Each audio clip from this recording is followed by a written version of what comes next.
Kasi dumating sa punto na may ilang mga tao sa simbahan napakakitid na ng pag-iisip. Ayaw nang matuto, ayaw nang lumago. Kung ano yung nakasanayan, yun at yun na lang. Pero sabi ni John the 23rd, baka merong ino-offer sa atin ng mundo na pwede nating matutunan. At baka merong mga hamon sa mundo na kailangang tugunan ng simbahan. Kaya merong prinsipyo ang Vatican II na tinatawag na Ecclesia Semper Reformanda. Anong ibig sabihin nun? Ang simbahan ay palaging nagbabago at nagpapanibago. Bakit? Dapat bukas ito palagi na matuto. Kaya palagi ko sinasabi yan, ang mga tao, ang mga Kristiyano, ang mga lingkod ng simbahan na nagsasabing sila'y hinog na, nagsisimula ng mabulok. Tandaan nyo yan.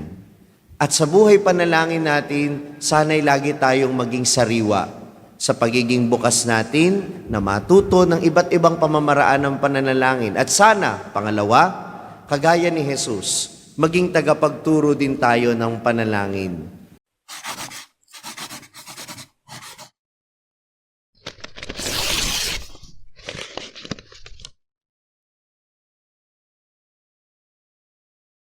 Sumainyo ang Panginoon. At sumaiyo rin. Ang mabuting balita ng Panginoon ayon kay San Lucas. Papuri sa iyo, Panginoon. Minsan nananalangin si Jesus. Pagkatapos niya, sinabi ng isa sa kanyang mga alagad, Panginoon, turuan po ninyo kaming manalangin, katulad ng ginawa ni Juan sa kanyang mga alagad. Sinabi ni Jesus, kung kayo'y mananalangin, ganito ang sabihin ninyo, Ama, sambahin nawa ang pangalan mo, magsimula na sana ang iyong paghahari.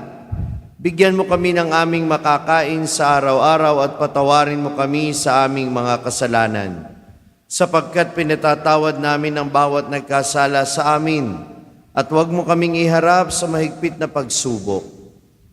Ang mabuting balita ng Panginoon. Pinupuri ka namin, Panginoong Hesukristo. Magsiupo po ang lahat. Magandang umaga po sa inyong lahat. Ang pagbati sa lahat ng mga nakasubaybay sa pamamagitan ng live streaming. Kahapon, sa Ebanghelyo, tinalakay natin yung halaga ng buhay ng panalangin. At ang bunga nitong mabubuting gawain, hindi pwedeng mawaglit ang dalawang ito sa ating buhay Kristiyano. At ngayon, pinalalalim ang ating pagninilay tungkol sa buhay panalangin sa pamamagitan ng pagtuturo ni Jesus ng Ama namin sa kanyang mga alagad. Siguro lahat naman po tayo alam ang dasal ng Ama namin. Amen.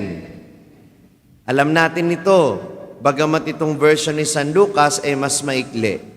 At minsan ko na din nasabi sa aking pagninilay na ang Ama namin ay hindi parang mga magic words na abracadabra na pwedeng magbukas ng pinto ng puso ng Diyos.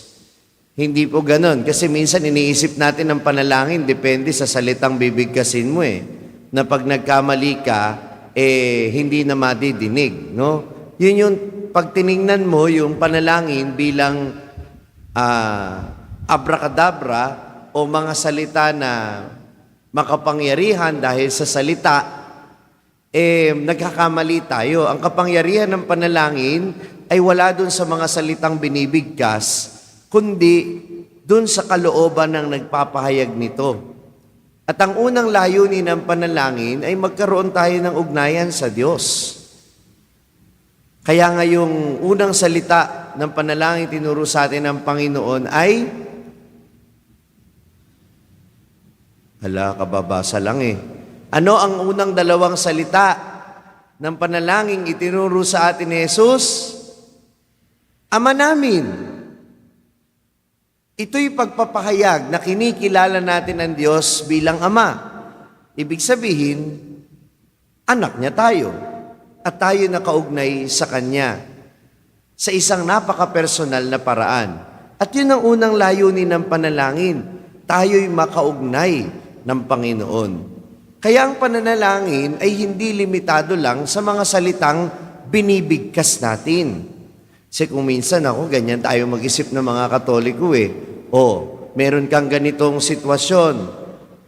Magdasal ka ng ganitong nobena. Wag mong mimintis Kailangan ganito karaming Aba Ginoong Maria, ganito karaming luwalhati. No? Yung mga feeling natin kapag dinadasal natin ang rosaryo at nalagtaw tayo na isang Aba Ginoong Maria, feeling natin ang sama na nating tao. Feeling natin papaluin na tayo ni Mama Mary. Hindi naman ganun ang Diyos. Hindi nakadepende sa salita, nakadepende sa disposisyon. Kaya ngayong araw na ito, yun ang magandang pagnilayan. Anong disposisyon natin kapag tayo nananalangin? Pwede kasi ang mga panalangin nanggagaling sa nguso, pero hindi nagmumula sa puso. Pwedeng ganun Kaya yung ibang tao, nagdadasal nga. Alam yung dasal, pero kapag nagdadasal, parang nagbibigkas lang ng mga salita. Kaya, ano ang dapat nating gawin, minamahal ko mga kapatid, para malaman kung ang ating bang pananalangin ay naaayon pa sa layunin ng Panginoon? Alam niyo kung paano? Tanong niyo sa akin, paano? Abay, palagi ninyong dadasalin yung sinabi ng mga alagad kay Jesus bago niya ituro ang Ama namin. Ano ang dapat nating dasalin? Panginoon, turuan po ninyo kaming manalangin. Pakiulit. Hindi tayo natututo sa panalangin kapag tayo nagmamarunong sa panalangin. Na para bang alam na natin lahat. Alam ko na yan. Kabisado ko na yan. Yang nobena sa patay, Rosario San Gregorio, kahit ako'y nakapikit, kaya akong dasalin yan. Madaming mga Katolikong ganyan. Nobena kay ganito, nobena kay ganoon, kaya ko yung dasalin, kahit nakapikit. Pero uulitin ko, dapat bukas ang ating isip at ang ating puso na patuloy na lumago sa buhay panalangin. Alam mo ba na ang pagdadasal, hindi lang yung magsasalita ka? Alam nyo ba yung tinatawag na silent prayer? Alam nyo ba na pwede kayong magdasal kahit hindi kayo nagsasalita? Okay, ginagawa nyo naman siguro din yon. Pero yung magdadasal ka nang walang laman ng isip mo, kundi ang pagnanais na makiisa ang Diyos, makiisa sa Diyos, at makaisa ang Diyos. Alam nyo bang pwede ring dasal yon? Walang laman ng isip ninyo, wala ka rin sinasabi sa Diyos, tang gusto mo lang makaisa siya. Ano yung gagawa mo? Katunganga. Tinitingnan ka ng Diyos at ikaw nakatingin sa Kanya. Alam mo bang dasal din yon? Yun ang dasal ni Santa Teresa ng Avila. Yung naglalakad ka sa garden, naghahalaman ka, nag-aalaga ka ng hayop, nakita mo kung gaano kabuti ang Diyos at kung gaano kagaling ang Diyos kasi ang ganda ng kalikasan. Alam mo bang dasal yon? Yan ang dasal ni San Francisco ng Assisi. Yung bago ka matulog, binabalikan mo yung mga nangyari sa maghapon at tinitingnan mo, ano ba sa mga pangyayari sa maghapon ko na ako ay inanyayahan ng Diyos na magmahal? Ano bang bahagi ng maghapon ko na nakita ko ang kamay ng Diyos sa kumikilos sa buhay ko? Hindi ka nagbabalik tanaw lang. Para kay San Ignacio, pananalangin yun. Kaya nga, minamahal ko mga kapatid, ito ang simpleng mensahe.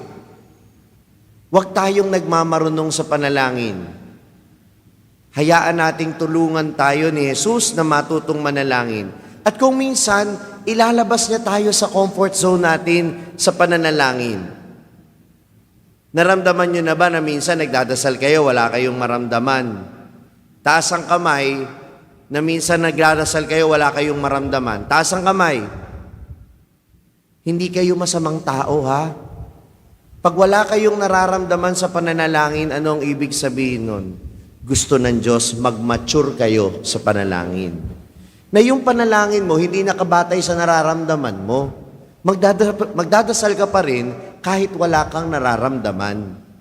At pangalawa, ito'y paanyaya sa'yo na mag-explore ng iba pang pamamaraan ng pananalangin.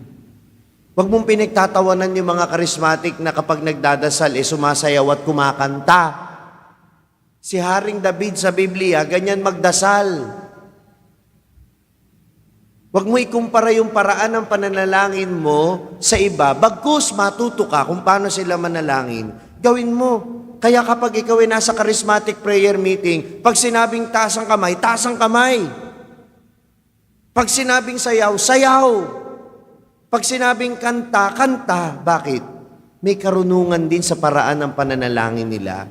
At sa iba't ibang pamamaraan ng panalangin na maaaring hindi mo pa alam, sana'y maging bukas ang iyong isip at ang iyong kalooban. Amen ba yon?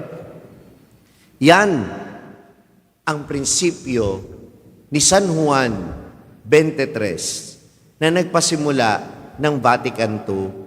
Kasi dumating sa punto na may ilang mga tao sa simbahan napakakitid na ng pag-iisip. Ayaw nang matuto, ayaw nang lumago. Kung ano yung nakasanayan, yun at yun na lang. Pero sabi ni John the 23rd, baka merong ino-offer sa atin ng mundo na pwede nating matutunan. At baka merong mga hamon sa mundo na kailangang tugunan ng simbahan. Kaya merong prinsipyo ang Vatican II na tinatawag na Ecclesia Semper Reformanda. Anong ibig sabihin nun? Ang simbahan ay palaging nagbabago at nagpapanibago. Bakit? Dapat bukas ito palagi na matuto. Kaya palagi ko sinasabi yan, ang mga tao, ang mga Kristiyano, ang mga lingkod ng simbahan na nagsasabing sila'y hinug na, nagsisimula ng mabulok. Tandaan nyo yan. At sa buhay panalangin natin, sana'y lagi tayong maging sariwa sa pagiging bukas natin na matuto ng iba't ibang pamamaraan ng pananalangin. At sana, pangalawa, kagaya ni Jesus, maging tagapagturo din tayo ng panalangin. Ang pagtuturo ng dasal ay obligasyon ng bawat Kristiyano. Nagsisimula yan doon sa hindi ka nahihiya, nag-aantanda ka ng krus kahit sa jeep. Yung mga anak mo, sasawayin mo na bago kumain, dapat magdasal muna at pagkatapos kumain, magpasalamat.